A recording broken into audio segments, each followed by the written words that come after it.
अस्सलामुअलैकुम दोस्तों, आज मैं सुनाने वाला हूँ इस वीडियो में सऊदी अरब के कुछ अहम खबरें जो मैं एक एक करके हिंदी में आपको पढ़ के सुनाऊँगा। तो सबसे पहली खबर मैं आपको सुनाता हूँ। जो वीज़ा के हवाले से जो लोग सऊदी से बैन हो चुके हों तो उनको क्या बुलाया जा सकता है। एक शख्स ने सवाल किया जवाजात से, तो जवाब में क्या कहा गया है तो मैं आपको पूरा हिंदी में पढ़ के सुनाता हूँ। क्या डिपोर्ट किए गए कार्यकर्ताओं को नए वीज़े पर बुलाया जा सकता है। सऊदी अरब में विदेशियों के लिए निवास और निवासों के कानून है और सभी का पालन किया जाना चाहिए। नियोक्ताओं के बारे में भी कानून है। एक व्यक्ति ने परमिट के लिए कहा कि निवास की अवधि समाप्त हो गई है, जबकि प्रायोजक ने भी शिकायत दर्ज की है। मैं घर कैसे लौट सकता हूँ। निवास मतलब बोलते हैं इकामा की वैलिडिटी ख़त्म हो गई है, उसको बोलते हैं निवास। लाइसेंस के अनुसार इस मामले में आपके जनशक्ति विभाग और समाज कल्याण विभाग, जनसंख्या विभाग कार्मिक असहमति से संपर्क करना चाहिए, जहां से एक समाधान पर काम किया जाएगा और फिर प्रतिनियुक्ति केंद्र पर जाएं। ये ध्यान दिया जाना चाहिए कि प्रायोजक को फाइलिंग के 15 दिन के भीतर फाइल को रद्द करने का अधिकार है। इस अवधि के बाद जनशक्ति मंत्रालय के सहायक संस्था नियोक्ता और कर्मचारी के बीच मतभेदों का समीक्षा करने के बाद एक उचित समाधान का प्रस्ताव करती है। मामला दर्ज किया जाना चाहिए, जहां संबंधित समिति मामले की समीक्षा करने के बाद निर्णय लेती है।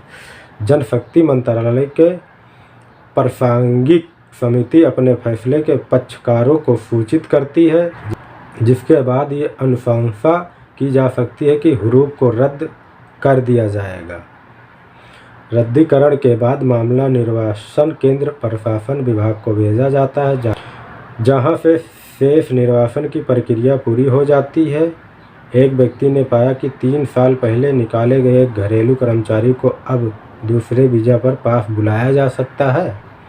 कानून के अनुसार एक विदेशी कर्मचारी जिसे निर्वासन विभाग के मध्य में निर्वासित किया जाता है, केवल एक हज और उम्रा वीज़ा पर आ सकता है, कार्य वीज़ा के लिए नहीं। ये ध्यान दिया जाना चाहिए कि परिवर्तन नए श्रम अधिनियम के बाद लागू किया गया है, जिससे तहत कार्य वीज़ा पर देश के वापस नहीं लौट सकते हैं। पहले जिन लोगों का निवास या श्रम के कानून के तहत निर्वासित किया गया था, उस पर कुछ वर्षों के लिए प्रतिबंध लगा दिया गया था, लेकिन अब जिन लोगों को निर्वासित किया गया है उन्हें केवल हज या उम्रा करने के लिए देश में आने की अनुमति दी जाएगी। एक अन्य व्यक्ति ने पूछा है कि क्या 2015 में उन्हें परमिट के साथ निर्वासित किया गया था और प्रवेश पर 2 साल का प्रतिबंध था, क्या मैं अब दूसरे वीज़े पर देश में आ सकता हूँ। लाइसेंस ने कहा है कि कानून के अनुसार किसी भी विदेशी को जो देश से निर्वासन विभाग के माध्यम से भेजा गया है, नए कार्य वीज़ा पर वापस नहीं आ सकता है। ऐसे व्यक्ति केवल हज और उम्रा वीज़ा पर आ सकते हैं, कार्य वीज़ा पर नहीं। ध्यान दें कि पहले प्रश्न में केवल निर्वासन किया गया था, जबकि दूसरे प्रश्न में निर्वासन के साथ प्रतिबंध की अवधि का भी उल्लेख किया गया है, जबकि दोनों प्रश्नों का उत्तर परमिट से समान है, यानी निर्वासित व्यक्ति दूसरे कार्य वीज़ा पर नहीं आ सकते हैं। पहले था जो आ सकते थे, जो इतना दिन का खरूज लगता था तो आ सकते थे। अब जो कानून बना है तो आप नहीं आ सकते हैं, अलावा हज और उम्रा के वीज़े पर। तो एक खबर ये थी। एक खबर यह है कि किन घरेलू कामगारों का नकल कफाला नहीं हो सकता है, तो उसको मैं आपको हिंदी में पूरा पढ़ के सुनाता हूँ। सऊदी अरब में घरेलू कामगारों के लिए माइग्रेशन सेवाओं प्रयोजन में बदलाव की सुविधा अवसर पोर्टल पर भेज दी गई है, लेकिन बदलते प्रयोजन के कुछ महत्वपूर्ण बिंदुओं को जानना महत्वपूर्ण है। जो कार्यकर्ता 4 बार अपनी प्रयोजन बदल सकते हैं, उनके प्रयोजन का 5वीं बार नहीं बदला जा सकता। गृह मंत्रालय के डिजिटल पोर्टल रूल्स अवसर पर घरेलू कार्यकर्ताओं आमिल मंजली के प्रयोजन को बदलने के नियम के बारे में ये आगे कहा गया है कि घरेलू कार्मिकों को प्रयोजन को अवसर पोर्टल पर बदलने की प्रक्रिया को बहुत आसान बना दिया गया है। प्रयोजन बदलने के लिए अवसर पोर्टल में कार्यकर्ता के ब्राउज़र में घरेलू कर्मचारियों के प्रयोजन बदलने का कमांड का उपयोग करें। निर्धारित शर्तों को पूरा करने के बाद सतत प्रणाली के माध्यम से शुल्क जमा करने के बाद प्रयोजन के परिवर्तन की प्रक्रिया पूरी की जा सकती है। ये ध्यान देना चाहिए कि प्रयोजन बदलने के लिए निर्धारित शर्तों को जानना बहुत महत्वपूर्ण है, क्योंकि यदि कोई निर्धारित शर्तों को पूरा नहीं किया जाता है तो प्रयोजन को परिवर्तन संभव नहीं हो सकता है। अवसर पोर्टल पर निर्धारित शर्तों के अनुसार घरेलू कर्मचारियों के प्रयोजन का इस्तेमाल ऐसे नियोक्ताओं के साथ नहीं किया जा सकता है जिसके प्रयोजन में पहले ही 4 या अधिक घरेलू कर्मचारी हों। ट्रैफिक चालान का भुगतान करने के लिए जिम्मेदार नियोक्ता जब तक ट्रैफिक चालान पेश नहीं किया जाता तब तक प्रयोजन में बदलाव संभव नहीं है। जो श्रमिक पहले से ही 4 बार प्रयोजक बदल चुके हैं वो अपनी सेवा को स्थानांतरित नहीं कर सकते, यानी नहीं बदल सकते हैं, दूसरी जगह नहीं जा सकते हैं। अविवाहित पुरुष नियोक्ता जिनके पास परिवार का कार्ड नहीं है उन्हें घरेलू कामगार नहीं दिया जा सकता है।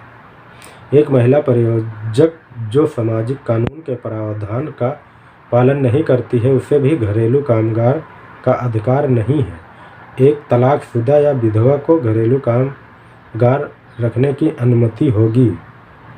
घरेलू कार्यकर्ताओं के प्रयोजन को बदलते समय उसके पास रहने में कम से कम 15 दिन का समय होना चाहिए। तो ये खबर ये थी कि अगर आप बदलना चाहते हैं तो आपके काम की कम से कम 15 दिन की वक्त होना चाहिए।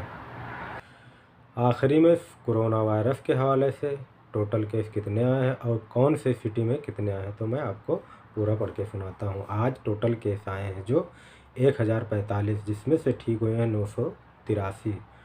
जो मौत हुई हैं वो है 9। रियाद में 419, मक्का में 221, स्विट्जरलैंड में 155, असीर में 50, मदीना में 37, जीजान में 32, ताबूक में भी 32, अलकसीम में 28, हैल में 22, नजरान में 15, नॉर्थन बॉर्डर 12, अलबहा 12 और अलजोफ में 10। तो ये थे कितने केस कहाँ आए हैं वो मैं बताया। और जो टोटल केस हो गए हैं वो हो गए हैं 4,14,219 और जो टोटल ठीक हुए हैं वो है 3,97,587, जिसमें से टोटल जो मौत हुई है वो है 6,922। जो एक्टिव केस हैं वो हैं 9,710, जिसमें से जो गंभीर केस हैं वो हैं 1,277। तो ये थी कोरोना वायरस के हवाले से जो मैंने आपको पढ़ के सुनाया। वीडियो देखने के लिए बहुत बहुत शुक्रिया।